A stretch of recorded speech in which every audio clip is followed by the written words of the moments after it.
Shernay? Tracy, according to the law here in Maine, only paramedics with advanced training or surprisingly drug users themselves have access to naloxone, also known by its brand name, Narcan. We shadowed officers in the town of Quincy, just outside Boston, to see why Narcan is one of their solutions to fighting the heroin epidemic. Up and talking. We can go from death in about 90 seconds to the person up and talking. It's that dramatic. Lieutenant Patrick Glenn, the head of the Quincy Police Department Narcotics Division, says this medication has reversed 223 overdoses since his police team started administering it in 2010. Keep it in the front glove box right here so it's easily accessible. We always keep 2 vials. Officer Ryan Donnelly says he administered Narcan about 10 times. I was skeptical at first. A little bit worried about the actual application of it.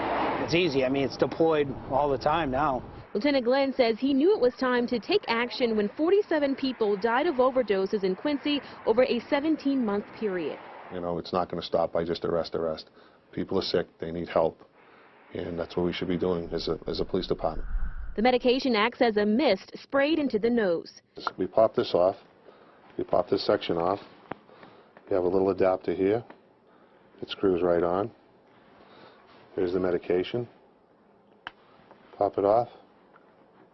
We put it right here and we're ready to go. All that took maybe 10 seconds. He says within 30 to 60 seconds of spraying each nostril, the user is revived.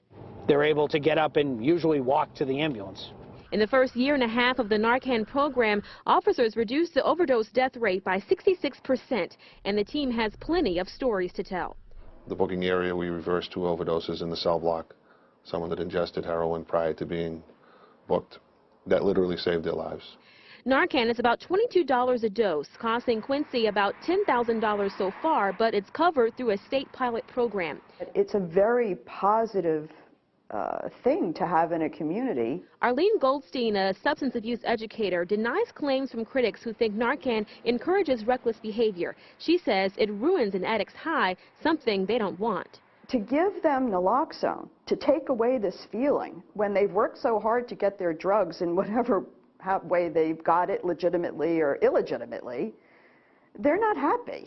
Lieutenant Glenn says the program has improved police relations in the community because after they administer Narcan, they don't then arrest the user unless that person is carrying a large amount of drugs.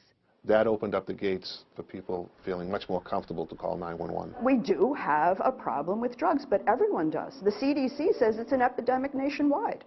So we're not going to escape that, and neither is Maine. Again, not all first responders have access to Narcan here in Maine. That's why Maine lawmakers are considering this, and paramedics with advanced life training do have access to it, including at the Portland Fire Department. They say they've used Narcan 74 times last year, 5 times so far just this year. Live in the studio, Shernay Williams, WMTW News 8.